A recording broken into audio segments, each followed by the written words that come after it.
Hi, everyone. My name's Andrew. I'm here today with RE24. I've been following the energy space and I've been working with Dan for the last few years to understand, what are the ways that we can really shift the paradigm of the energy sourcing space. And so I'm going to turn it over to Dan to introduce himself because what we have today is a very interesting topic that he's going to shed a lot of light on.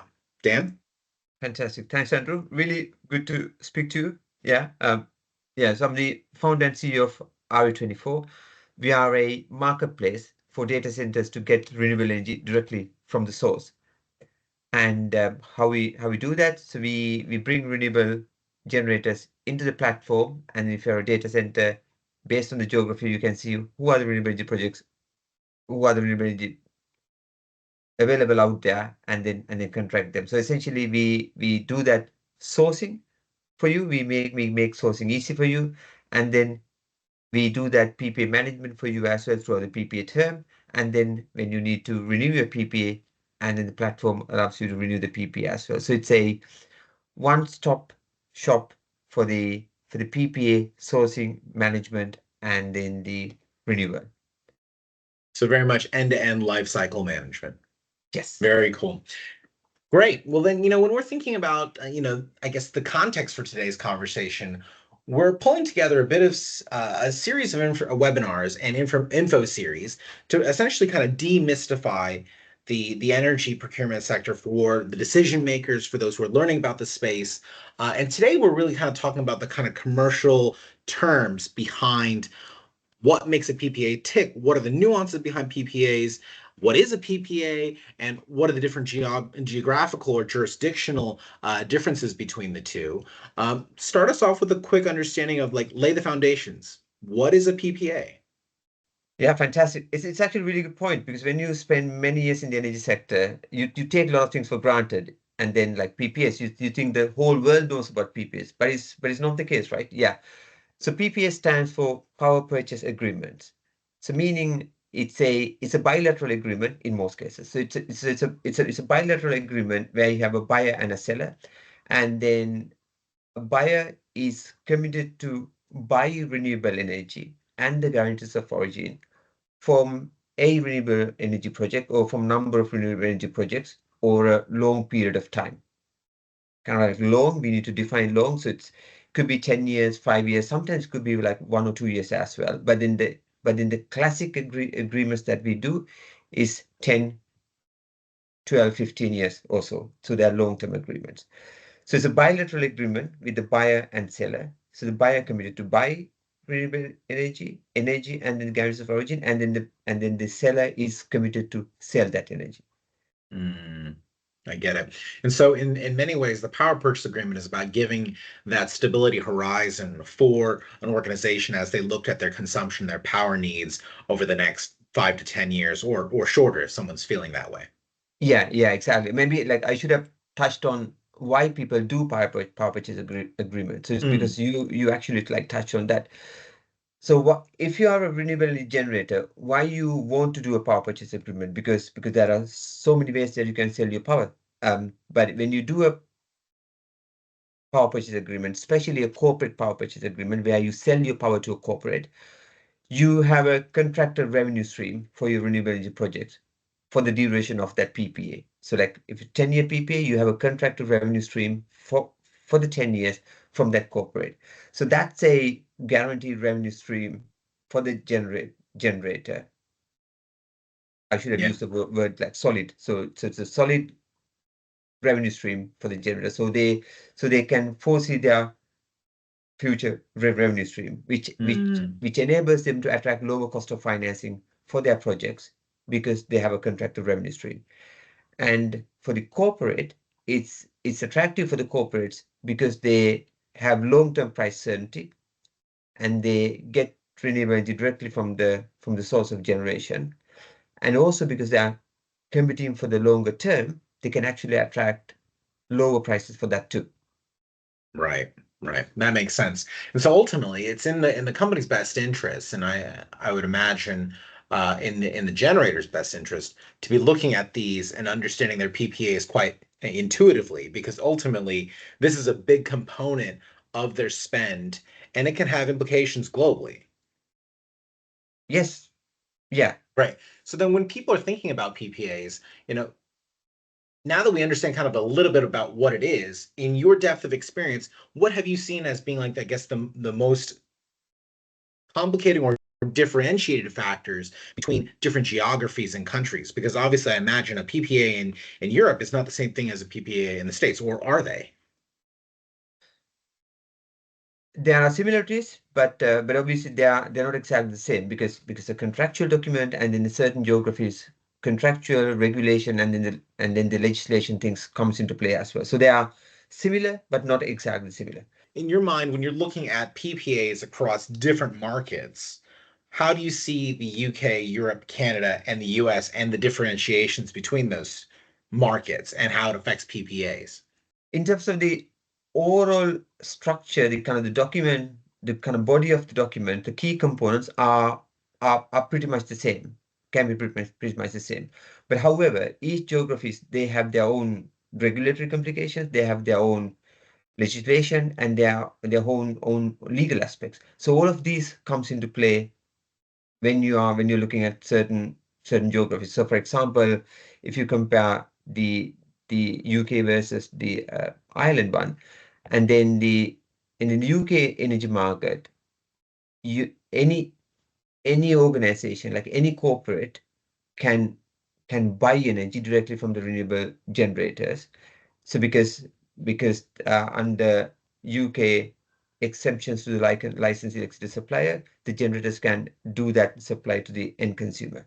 Whereas in the island market, the regulation doesn't work exactly like that. So in the island market, the actual power sale process can only go to a supplier and not to a corporate. So when you do a corporate power purchase agreement in Ireland, we we we contract that in a slightly different way compared to the UK one, whereas we contract more like contract for difference in the UK in Ireland. And Yeah, so so I think the distinction between those, as I understand it, is one is a corporate PPA, where the corporation's directly working with a renewable energy company, where a generator, excuse me, whereas a utility PPA is one where you've just mentioned, like in Ireland, where we're looking at engaging with the utility body or the utility authority. bias. Yes, correct. Right, Yes, right. yes, And so in that same vein of having corporate PPAs, utility PPAs, I understand there's the virtual PPA and a sleeve PPA. Talk us through that. What does that mean? exactly. Look, like we started from PPAs and now like how many four we have four different versions already. Yeah, exactly. So that's how it can get complicated. But at the same time, it's not complicated. It's actually there's no rocket science. Um, yeah, but in terms of the physical PPA and then the virtual PPA one, the physical PPA in very simple terms, the buyer buys both power and then the renewable guarantees of origin, and then the power comes across to the buyer. So the physical PPA power comes across to the buyer. In the virtual PPA, the power doesn't come across to the buyer, but the power gets sold in the market. But what the buyer is selling to the but the buyer is selling to the seller is that the buyer says, I will give you a certain price point for the PPA. And if the market goes up or down based on that price benchmark reference point, then we do that settlement between us. So in the So virtual giving them an PPA, arbitrage opportunity. arbitrage opportunity. Exactly. So in the Excellent. virtual PPA, the power doesn't come to the buyer, but then the buyer has the guarantees of origin. Okay. And then if you ask the same question from a lawyer, shall I tell how the lawyer would say it roughly? Well, first we better caveat really quickly. Are you a lawyer or are I'm you not a something lawyer. else? Absolutely, I'm not a lawyer, 100% exactly.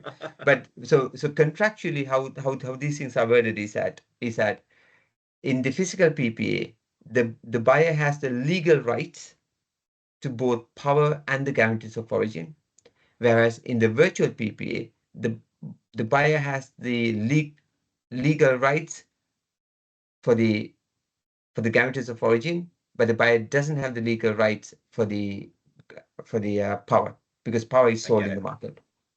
I get it. Okay. So in other words, essentially they've purchased the right to be the owner, but not the user of the actual Yes, energy itself. yes. Okay. All right. Well, see, that's something I don't think I would have known if I had been sitting on the outside, but thankfully we have you here to illuminate the topic. Talk to us a little bit from your experience in the industry, right? You know, you've been working in this in 15 plus years, 20 plus years, uh, in energy, and you've seen how it works across a variety of markets. How are PPAs priced differently across the geographies that we've mentioned, UK, Europe, Canada, and the US? Like, are there different mechanics here, right? We know what types of PPAs there are, but how are they priced? How does that work? Really interesting question because how are they priced is on two aspects. So the two broad aspects. So one broad aspect is that how are they priced based on market conditions. So when you say market conditions, is the power market. So the insert like almost all the geographies that we speak about. So there are like electricity is a traded commodity. So there are certain electricity traded price on those geographies, and the UK electricity price isn't exactly the same as a certain province in Canada. It's not the same as in Italy, etc. Because it's all demand and supply driven. It's all demand on the kind of the fuel mix of that energy generation as well. So because of that, the energy price changes, and then that has a significant influence on the PPA price. So that's one key element of which determines the PPA price. The second element is that so ultimately when the PPA the ultimate the PPA price is the demand and supply driven, but in other words, the renewable generators, if I'm a renewable generator, I need a certain price for my power to get my project viable. And to have that price point, it depends on how much is my operation cost of the project, how much is the capital cost of my project, and then how much is my cost of finance of that project as well. So Mm, based on geography to geography, our construction cost, our financing cost, our operation cost changes, and that has a direct influence on the PPA price. mm. And So so as an effect of that, right, we end up in a situation where we have fixed pricing, index pricing, auction pricing, and hybrid models. Could you talk us through what does that like, obviously the big market conditions, people have to address their fundamental needs. A generator needs to be able to cover the costs. So do we see any common trends between like fixed pricing and being more prevalent in one market or another, whereas auction pricing and index pricing, talk us through those kind of nuances. yeah. So kind of the primary first thing is that across all the geographies you almost have a reference price point. So what could be the PPA prices, and then afterwards whether it's a fixed or an indexation, or whether it's inflation driven indexation or it's a fixed indexation, that's bit up for the negotiation, but also it's bit up for the preference of the parties who are engaged into the contract as well. Because if you look at the simple, what's the word I'm looking for? Simple, like corporate finance models as such. Yeah. So if you look at the kind of simple financing, so from a renewable generator, there's a certain overall value that you need to capture from this asset, and then if you have a fixed price, so that means that 10-year PPA, you have this price, it goes across the term, the same fixed price, but obviously there is a time value of money, i.e. today's $100 isn't 10 years $100. Yep. It's actually lower than that. So when you take that time value into money, take into effect as well. In a fixed price PPA, and typically the PPA, the start point of the PPA's price is slightly higher, but it remains fixed throughout the entire term. Irrespective of inflation, irrespective of what's happening in the rest of the world, etc., it remains fixed. Whereas the index-driven PPA is that depends on the indexation that we choose. It always starts from the slightly lower PPA price, and then it increases throughout the term to a higher price. So when somebody does whether it's RPI, CPI, or a certain fixed indexation driven, you would have actually significant savings in the earlier years because the PPI price is lower, but then less savings in the latter part of the Mm, years. Whereas the fixed price, you have the, how do you say, bit like same price, same amount of savings throughout the entire period, but actually because inflation kicks in towards the end of the term, So there's a little bit higher savings towards the end of the end of the term as well. Mhm. So this is not a question I think I mean, admittedly, this is kind of off of listening to what you're just saying here. When someone's thinking about it, is there a preference between the models? Like, is there a reason why someone would choose a fixed over an indexed, in your opinion, right? Like, just looking at it from your experience, talk us through the rationale behind why someone might want to go with a fixed as opposed to indexed, if an indexed, might serve them in the near term or what have you. Yeah. So it's maybe we need to look at both sides. We need to look at from the generator side, and we need to look at from the corporate side. So from the renewable generator side, when they tap into like certain set of funds for their renewable project, and then based on their mandate, i.e., what they're getting these funds, how they deploy that, they have the if they have the mandate to give that fixed return on their investment, so they're happy to go for a fixed price PPA. And also it's kind of like a little bit accidentally technology driven as well. So for example, solar is tend to be on a fixed price than an index price, whereas wind tend to be more on a index price rather than on a fixed price. I see. Okay. Yeah. So the But source of energy has a big impact as well. source of energy is like it kind of like happened to be like that. But then the bigger impact is that the kind of main impact is that how that renewable project source their financing and what's their funding models requirement, what's their funding models mandate, because it's actually driven by that too. So are they happy with the Mm, fixed price or they want to have an index price? And then from the corporate side, sometimes corporate executives are keen on getting on a lot more savings on the near term, because that actually what matters to them, like immediate future, etc. So then the index makes sense. But also sometimes they actually need to have that price certainty. No, we don't want to have an indexation, need to have the fixed price because it gives them absolute fixed price clarity over 10-year period. So sometimes it's driven by them as well. But coming from experience, what we see is that almost so vast majority of the corporates, they actually prefer the fixed price because it's a lot more price certainty for certain. them. Yeah. Yeah. Yeah. And with that fixed kind of like, with the idea that corporates are looking at this fixed horizon, this fixed PPA pricing mechanism, are we seeing any trends in duration for how long they're locking things in? Are generators leaning towards a specific time frame that is preferential? Is that something that's defined by market, or are we seeing that everyone's taken a 10-year PPA, a fixed PPA, or are we seeing lots of different variations across the market? No, no. I mean, not really everybody's take on a 10-year PPA, but it's a little bit like the standard approach to go for a 10-year or 15-year PPA. We see some PPAs for 20 years as well, but they're not so much common as 10 or 15 years. So 10, 15 are the PPA sizes.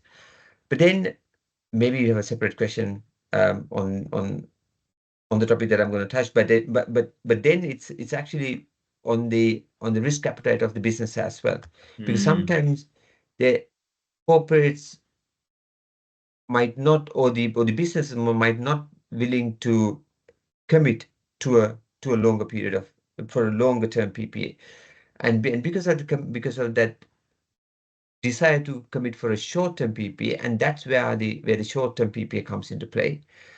But it's really obvious when you look at the market. If you wanna hit some savings, and then long-term PPAs are the ones that brings you savings. If you go for the more shorter terms, like 5 years, even like 3 years, you actually at 3 years or so, you're pretty much on the wholesale market price as such. There mm. aren't any much savings for you to get from the PPA. Are there any incentives right now affecting duration, or are we seeing anything coming in from, like, the IRA affecting the length of PPAs and what's happening in the US? Is regulation having an impact here? Yeah. So I thought like people in the energy industry use all the definition, but actually you use a nice definition there as well. No, but stop there. Yeah. So maybe first of all, for the people who don't know, IRA. So that's the Inflation Reduction Act. So that's the U.S. government's incentives for the end users to reduce their bills. Um, so, so things like incentives IRs doesn't have a direct impact, but it's like bit relating, bit bit related. So why do I say bit related? So let's say, for example, in the UK markets. In the UK market, you have government subsidy scheme is called Renewables Contract for Difference. And in the Irish market, you have REST auctions, and then previously we had feed-in tariffs ones, etc. So when those contracts are on a 15-year period, and then the market is set to finance projects on a 15-year period. So then, if you're a renewable generator, it's actually a lot easier for you to go to the investor market and say, I have this renewable energy project, I have this corporate who's keen on buying the PPA for me, and that's for 15 years. And then, so then we already have the kind of like set benchmark already. We have the subsidies for 10 years or 15 years. This is for 10 years or 15 years. Then it's similar, low risk, and then people get contracted. Whereas if something goes for like, let's say, higher concession agreements like 40 years, so then bit bit how do you say, like old packing the card as such. So then there are bit more due diligence, bit more risk awareness. How do you do that, etc. Yeah. I get it. So ultimately, when government or state actors are taking steps to kind of subsidize the space, we're seeing that there is more incentive or more risk appetite amongst generators and funders who are creating generators to be able to put out more capacity to the grid and to people who are prospectively buying or trying to seek out PPAs. So in other words, it almost makes the marketplace a little bit more fluid for those who are looking for better opportunities when it comes to locking in a good rate over 10 to 15 years, Yeah. possibly. Yes. Right. Gotcha. Gotcha. Okay, cool. That makes a lot of sense. With that, talk to us a little bit about, I guess, some of the key legal and caveating. Obviously, this is not a legal discussion and not meant to be legal advice, but some of the commercial terms that you have seen as being kind of some of the decision-making points for the people that RE24 has worked with, and obviously the people that you've worked with over your energy career. What have you seen as some of the key clauses that have had quite a determining effect on whether or not a deal moves forward? Yeah, it's actually really interesting. It's we all think it's from a like a legal contractual point of view, etc. But if you think of very simply, it's all about risk management. There's actually nothing more than that. It's all about how parties manage risk between each other. So then if we see like if you take like one step from there, then so one of the key things, if you are a generator, let's say if you're a generator, so then when you get contracted revenue stream from your buyer. So then one of the key risks that you have is that credit risk of that buyer. So then one of the main items is like one of the top things that we need to close sooner in any PPA negotiation rather than later is a credit cover. So what's the credit strength of both counterparties? Are they rated entities? Because if they're rated, especially if they are investment grade investment grade rated, so then easier to transact. Everybody, how do you say, funders get comfortable. Yeah. So one of the key things to close is that the credit cover between the parties. So then there are other things comes into play. For example, if it is a brand new development, so then there's a construction risk. There is when the project goes live. And so hence if the project doesn't go live, there could be delays in that. So then how do you manage that risk? So that risk is managed by bringing certain elements of what's the go live date of those projects, and then what are the relief events if the project doesn't go live. For example, which ones are under your control as a generator, which ones are not under your control, and then things which are not under your control. So those ones falls under certain relief events, etc. So then it allows certain projects to get extended for the points that you're not under control. So like for example, like those things. So then there are things like, I mean, these are 10 years, 15 years agreement. A lot of things could change over the 10 years, 15 years. And for example, like all the executives who execute the agreements might not be there in that time. The other two key elements is change in law and then change in control. So like change in law is that because of longer time period contracts, different legislation would come in, different new laws and come in, etc. So then that can have an impact on the PPA. So then parties would agree and negotiate and discuss how do we manage that change in law over the term of the PPA. And so those projects can change hands. It can go to new owners, and then when it goes to new owners, like the very first thing that we discussed, that credit cover might have an impact on the credit cover as well. So then how that change in control would come into play as Right. well. So likewise. So Yeah, fundamentally, every important decision when it comes to these things is based on risk management, and I really like that framing because, it grounds the decision making process for people as they think about what really matters to them, right? So you said it there is the changing of ownership, the regulation, and then credit risk, and then obviously there's the regulatory effect that can come from things like tax credits as well. There's so many different components of it, but I love that focus you said when it comes to breaking it down into three primary risks for people to be aware of. Makes a lot of sense. yeah. Nice.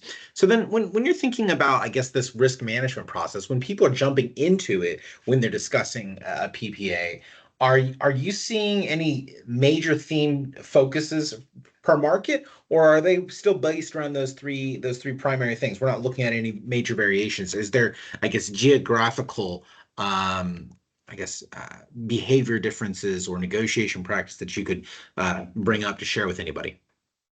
Yes. So it's actually apart from those three things, there are a couple of other things which come into play as well. So one is that project go live date. So when like any delays in construction, and then the last one is that when the project is operational, or that operational risk of the project as well. So things like the availability, etc. Yes. So then in terms of like geography to geography, it's it's it's pretty much like those are the key main things across all the geographies as such. But then let's say for example, um, the all EU and then the UK, so then US as well. So there are things like how do you say, in the kind of changing control, there are things like restricted party, sanctioned party, etc. Because now we are in a slightly complicated world. There are a lot of like sanctions against companies, against individuals, etc. So parties would make sure that those sanctions wouldn't come interfere with the agreement. So those things, irrespective of any geography, it always say those things are in place as the yeah, kind of method. But then um, uh, things like the code of conduct, and then anti-slavery, the corruption policies, etc. So they are all the kind of main still part of the agreement. Those ones are changes from they change from geography to geography, definitely. And then how the energy is being dispatched, how that we call it settlement process, i.e. how you would get paid, and then how the energy will be shipped to you or sold in the industry. That 100% changes the geography because it's fully it's geography driven. Yeah, so in a way, it's like core pillars as such. The kind of the risk elements are exactly the same, but how do we manage it? And then the details of it changes as per the geography. By market. Yeah. Yeah. Makes sense. When thinking about, I guess, the different geographies, we talked about the core pillars of risk that you mentioned there. Let's look at it from a maybe more market by market or jurisdiction by jurisdiction kind of framework. Do you have thoughts as to what things are maybe a little bit more unique to it? Obviously, risk underpins all decisions across every market, and that there's going to be some consistencies. But are there any specialisms that you feel like are more relevant to the Europe market versus maybe Canada or the US? As core pillars wise, they pretty much remains the same, and then the details of it changes. So, for example, in the EU market, So we have, and also the UK market as well, whereas some of the geographies it's not there. So we have things like the windfall tax. I there was a legislation previously when renewable generators have the price tracks goes together with the market price. If the market price is so high, the government and the EU and then the UK government has also imposed a tax called windfall tax, i.e., the certain elements of the revenue needs to go back to the government as form of a taxation. So there are on certain geographies, but on not all geographies. But and then at the same time, that delivery aspect is completely changes from geography to geography, even within EU, the UK, and certainly EU geography by geography. That completely changes how it's been shipped. Yeah. So the risk is that, like, how that, like, I committed to buy energy, you committed to sell energy. So then how do you manage the risk of mitigate the risk of shipping that energy? So then contractually it's the same, like, basket, but then how do you manage that is dependent on geography. It fully changes based on the geography. Um, yes, And so, if I could possibly do a shameless plug here for RE24, I think this is the nuance that makes the RE24 platform so great, in the sense that you're able to work within the confines of each market according to the heads of terms that each generator needs for their nuance, right? Because ultimately, you are looking at multinationals who have data centers running in multiple geographies. They're going to need the terms to work, and the risk mitigation tools to work within those respective places. And that's the beauty of the platform, because ultimately you're able to bring things out as it relates specific to that market. absolutely, yes, exactly, yes. Mm. Because it's simply you can't take, like, one agreement and then say that's it. So that's a blanket across all the geographies. Mhm. 100% no. So you see, it has to be tailor made. But in the old school way said you tailor made it for each and every transaction. And then whereas Mhm. what we say is that no, that's actually absolutely waste of time, waste of money, waste of resources. Whereas if we change it once for certain geographies, and there are some key negotiations that the parties do, but then the framework is there. So that's what we enable for Mm. our data center customers, that simplicity, that framework. Mm. Yeah. One of the things that this has got me thinking about, and it kind of goes back to one of the PPA forms that we talked about earlier, which is virtual PPAs. When people are thinking about having standardized sets of terms, talk to us a little bit about virtual PPAs, and how are they working in a way that really can benefit the corporations who are looking to try to create some of that standardization across markets, but also benefit from the cost savings of a virtual PPA. So share your thoughts, I guess, on the US, UK, Europe kind of dynamic for virtual PPAs, and what you think the opportunity is for people when they're thinking about making a change. Yeah, yes. Because we specifically focus on the virtual PPAs. Virtual PPAs by nature, it's a financial transaction. I mean, as you were saying earlier, there's no physical shipment of energy from the seller to the buyer, and it works as a financial transaction, as a contract for difference. And so the beauty of that is that when it works with certain financial regulation on those geographies, that's actually replicable across geographies, quite easily. So if you are a data center, then you have geographies, projects in, you have data center in, let's say, Ireland, and then you have data center in North North Virginia, or like Texas airport Italy, market, anywhere. Italy, anywhere. And then once the business gets familiarized with the virtual PPA as a structure, the risk allocation, and then how do we do that? And also, some of those contracts has to go for the board as well. So once the board is familiarized with that one, so then we can deploy it across all the geographies. And then obviously from geography to geography, the kind of project details changes, and then the market that is trading is changes.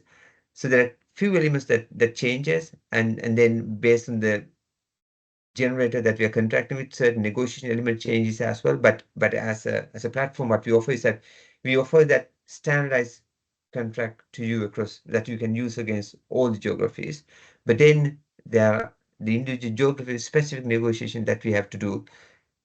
We allow that room to change. So in a way, it's from your contract management wise, it's actually the same contract that you do manage across all geographies, which actually makes your life significantly easier. Infinitely easier. Yeah, now that makes a lot of sense because ultimately, we're trying to capture the synergies of having standardizations across markets, but obviously there's going to be nuance, right? Because there's always got to be the risk management per market. So ultimately, this approach of having virtual PPAs with heads of terms that are broadly standardized across these markets makes it quite a conducive tool for people to be mitigating risk across markets. Now, are you seeing any particular adoption of virtual PPAs in one market over the other? Are we seeing equal representation of virtual PPAs in the US and in Europe, or is it just heavily leaning towards one market?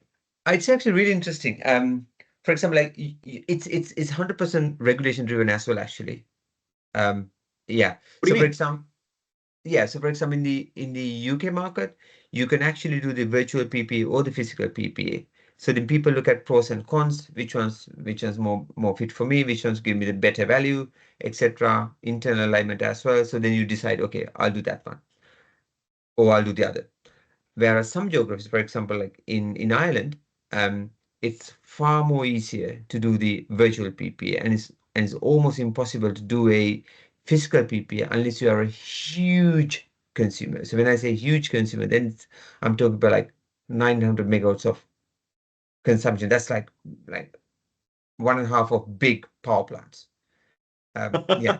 Yes. So then for those for Ireland, it's far more common is the virtual PPA because that's the easily executable one, it's readily available Mm. one as well. Whereas in the UK you can do both, and then US market or Canada again the virtual PPA is far more common than the physical PPA. But I would Okay. say but I would say UK is actually physical is more common than the virtual PPA. Right on, right on. So then I guess, we've covered quite a bit of ground looking at various geographies and looking at like key terms around what things are big commercial driving factors and what elements can be mitigated possibly by looking at various types of PPAs, fixed, indexed, virtual, auction, all these different types of PPAs that provide different mechanisms for a consumer of energy to protect themselves when they look at the future. What, I guess, last piece of commercial savvy or insight would you be leaving with people as they think about PPAs over the next five, hey, let's look at it for the next 12 months because we have no idea where we're going to be in 2 years, 3 years. What would you say is a piece of advice that you'd give to those who are looking at the PPA space now from your decades of experience in building out solutions for people? Yeah, it's actually fascinating in the sense the whole space is very exciting and is definitely brings a lot of financial benefit and gives a lot of sustainability green credentials too. So it's very worthwhile doing it, and that's why so many organizations are doing it. Yes, and also we need to mention like there's no rocket science. It's actually very straightforward. But having said that, these are long-term commitments. These are risk allocation between the parties. So there are things can go wrong as well. So that's why you need to have right people to work on those agreements because you don't want to put the wrong foot forward on a 10-year deal, start with the wrong commercial terms because then you are stuck with that for over a long period of time. So that's one of the key emphasis that we say that you really have to work with the people who have done before and the people who knows what they're doing in terms of they have operated in that advisory space. They know how to work with they know your sector and then they know the how that risk allocation works as well. So that's a very long story short saying that yes, you got to work with people who knows how to do those things because otherwise if things go wrong then it's can be can be unpleasant. So Mm, that's from one side. And then from the other side, there's so much benefit that we can get from standardization, yeah. and then use of technology as well. The previously we could have the whole army and then 6 months, 9 months working on those PPAs to source, to manage, and then any renewals, etc. Whereas now we have technology in place, it's available, a lot of standardization, and by doing standardization, we can actually save your time significantly, and then all the parties who engage with that, and we can make the process far more quicker and enjoyable, and then everybody enjoys the transaction, and because these are standard terms as well, it's actually far less things to go wrong as well. And see, this is where I think, we are making a big leap forward as I understand the essentially the shift. We're moving from one guy sitting on a computer calling up people that he knows that are generators, and we're moving to the point where we can see a marketplace of generators with standardized terms where people could say, oh, hey, this works for me and my requirement. And you can see that with the RE24 platform versus someone who's coming in and saying, I've pulled together a couple deals for you and maybe it'll work out well. We're really moving a paradigm shift essentially in how we source energy. Absolutely, yeah, yeah, fully spot on. Amazing. Nice. Well, this has been really exciting. I'm looking forward to some of our other conversations that we're going to have because this is actually just one conversation in a segment of possibly three.